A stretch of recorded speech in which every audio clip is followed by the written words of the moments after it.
Je vous salue dans le merveilleux nom de notre Seigneur et Sauveur Jésus-Christ de Nazareth.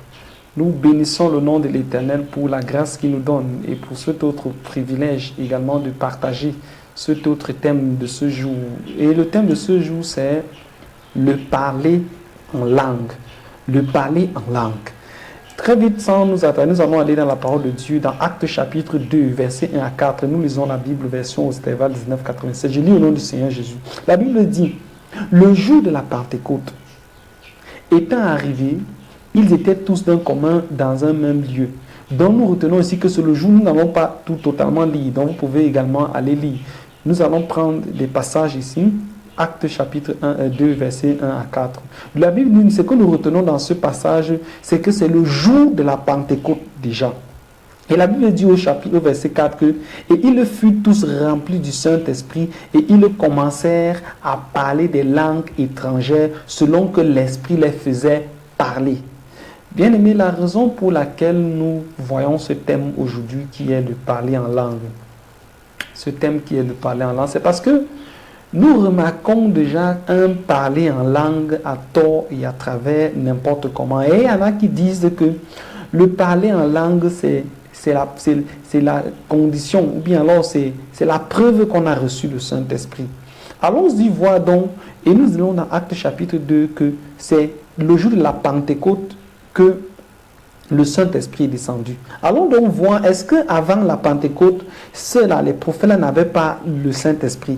Nous lisons donc dans la parole de Dieu, dans 1 Pierre chapitre 1, verset 10. On l'avait dit, en parlant des prophètes, la Bible dit, c'est de ce salut que se sont informés et acquis les prophètes qui ont prophétisé touchant la grâce qui est en vous. Donc, c'est-à-dire cette grâce que nous avons, recherchant par quel temps et quelle conjoncture l'Esprit de Christ qui était en eux. La Bible dit l'Esprit de Christ qui était en eux. Vous voyez donc. Donc, ça veut dire que même les prophètes avaient déjà l'Esprit en Dieu. L'Esprit de Dieu en eux. Donc, ceux qui disent là, que si tu ne parles pas en langue, tu n'as pas l'Esprit de Dieu là. C'est écrit où dans la Bible? Faisons attention. Ceux qui disent que le parler en langue, c'est la preuve que tu as le Saint-Esprit. C'est écrit, les prophètes qui ont prophétisé avant, là, la Bible, nous lisons très bien qui dit l'Esprit de Christ qui était en eux. Donc ils avaient l'Esprit de Jésus en eux, ces prophètes. Continuons à lire. Aujourd'hui, nous allons beaucoup lire. Nous allons continuer donc dans 1 Corinthiens chapitre 13, verset 1, pour voir qu'il y a deux formes de langue. Il y a la langue des hommes et la langue des anges. La Bible dit, quand je parlerai des langues des hommes, même des anges, si je n'ai point la charité, je suis comme les reins qui résonnent ou comme une cymbale qui retentit. Donc, ce passage nous permet de comprendre qu'il y a la langue des hommes et la langue des anges. Exemple, la langue des hommes, l'arabe, le français, l'anglais, l'espagnol, le foulbé, le fang, l'araméen, l'hébreu, le polonais. Voilà la langue des hommes. Et il y a la langue maintenant des anges. Ce passage, je me souviens quand j'allais souvent à l'église, cette église, grande église qui est à Rome là. Ici, chez nous, voilà, dans notre assemblée locale, j'allais souvent dans cette église. Et le prêtre, à cette époque-là, il aimait tellement faire le culte en latin. On disait souvent la messe. Il aimait faire la messe en latin. Et moi, je ne comprenais rien. Et beaucoup là ne comprenaient rien. Je me rappelle même mes parents parfois ne comprenaient rien. Mais ils nous disaient qu'il faut faire comme ça, là, que c'est comme ça. Et que tout a été dans cette langue-là. Vous voyez un peu. Et moi, je me plaignais souvent. J'allais souvent voir un frère. Mais c'est quelle histoire ça? Comment ce prêtre lui vient nous parler seulement le latin? Nous, on ne comprend rien. Quel est donc le but de la raison pour laquelle moi, je m'en vais à la messe? C'est comme ça qu'on disait souvent à la messe. Moi, je ne sais pas. Et on essaie de me faire comprendre que je suis un rebelle. Que moi, je ne comprends, je ne connais rien. Que c'est même en cette langue-là que nous devons. Vous voyez comment on vient tromper les gens. Donc, quelqu'un vient, il raconte ces choses en une langue étrangère. Ah là là là là. Nous, on ne comprend rien. En quoi est-ce que ça me concerne? Le latin, là, me concerne en quoi si je ne comprends rien? Ma grand-mère qui est au village, qui ne comprend pas cette langue, ça lui sert à quoi? Nous allons continuer dans la parole de Dieu. Pour cela, nous allons dire qu'est-ce que la Bible dit réellement au sujet du parler en langue? Qu'est-ce que la parole de Dieu dit, nous enseigne au sujet du parler en langue? Là, nous allons pour cela aller lire dans 1 Corinthiens 14. Nous lirons dans 1 Corinthiens chapitre 14, parce que c'est de là que naît. Nous allons lire des versets 1 à 28. Là, je lis au nom du Seigneur Jésus. La Bible dit: étudiez-vous à la charité, désirez aussi avec ardeur les dons spirituels, mais surtout celui de prophétie. La première des choses que nous pouvons remarquer ici, c'est que nous avons effectivement mis en jaune, c'est que le parler en langue, c'est un don. C'est un don. Et la Bible nous dit quelque part que Dieu ne se repent pas de ses dons. Ça veut dire que il peut te donner le don du parler en langue. Nous y reviendrons. Lisons d'abord. La Bible dit, nous continuons, mais surtout celui de prophétie. Car celui qui parle une langue inconnue, comme je parlais le cas de ce latin qui vient de ce prêtre qui nous parlait le latin à l'église là, ne parle pas aux hommes. Bon, revenons ici. Ici, c'est la langue, peut-être la langue des anges. Ne parle pas aux hommes, mais à Dieu, puisque personne n'entend et qu'il prononce des mystères à son esprit.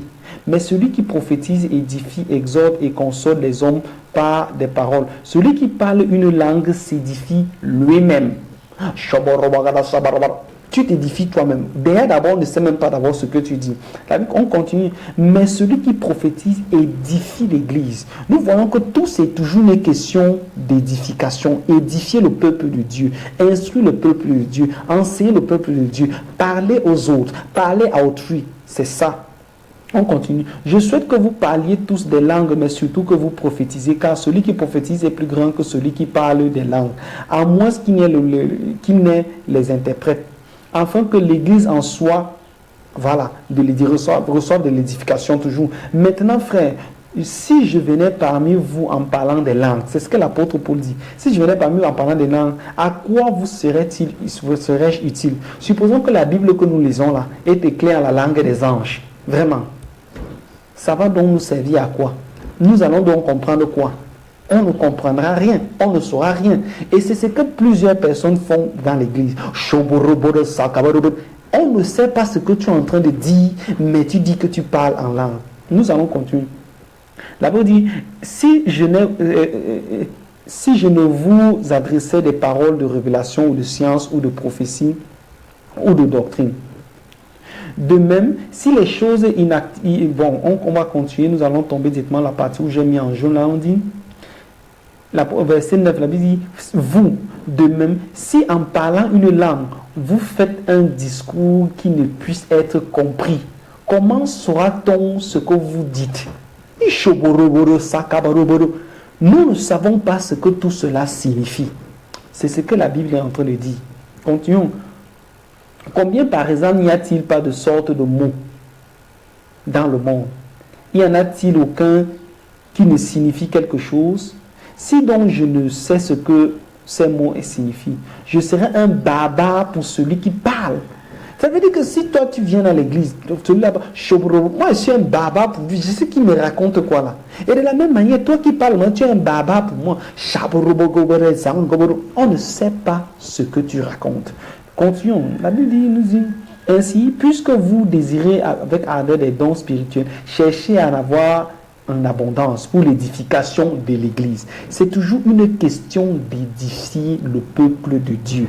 C'est ça. Car si je prie dans une langue, mon esprit prie, mais mon intelligence est sans fruit. Qu'y a-t-il donc à faire? Je prierai par l'esprit, mais je prierai aussi par l'intelligence. C'est-à-dire, tu peux prier en langue, mais pas toi-même. Tu pries en langue, mais tu pries pas. Je prie qu'au nom de Jésus. Voilà. Là, par l'intelligence également. Mais je chanterai aussi par... Voilà, nous avons ces chantres-là, ces musiciens, vraiment. Et chantent, après ils prennent le micro. Et ils sont peu, il y a beaucoup.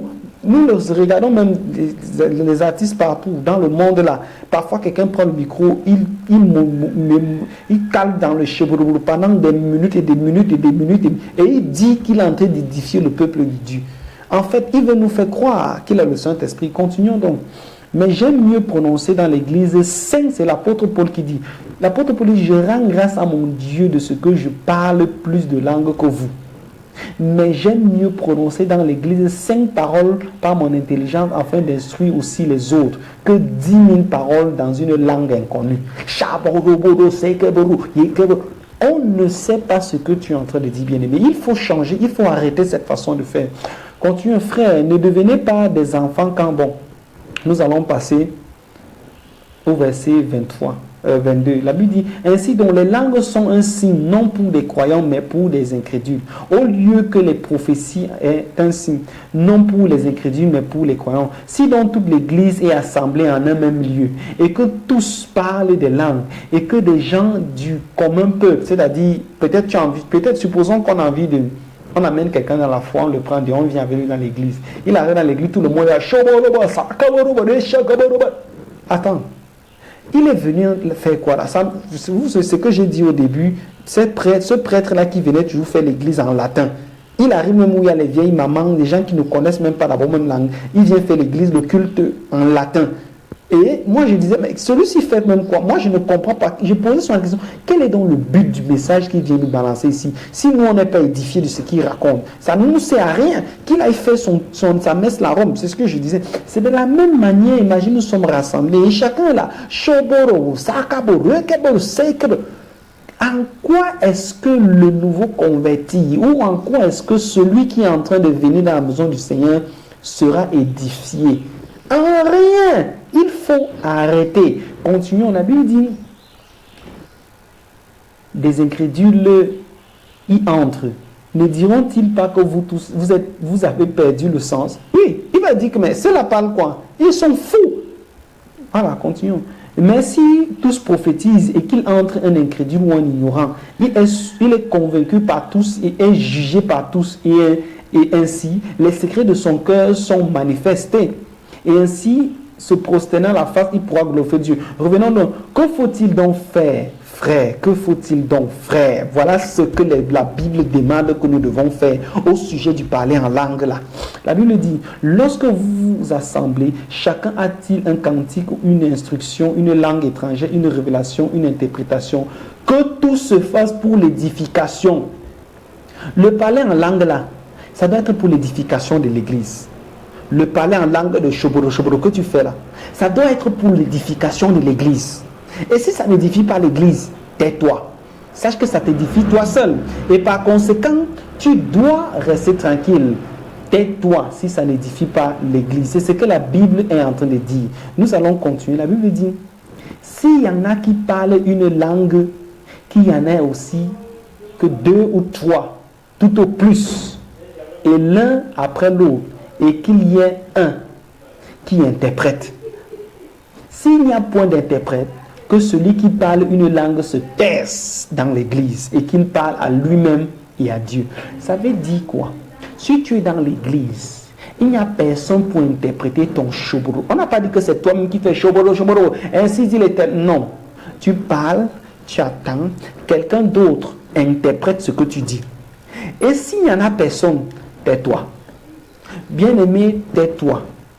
Bon, peut-être que tu ne savais pas cette partie dans la Bible, mais c'est écrit clairement dans 1 Corinthiens 14, chapitre 27, verset 27, il dit que s'il n'y a personne pour interpréter Shobro, tais-toi, reste tranquille.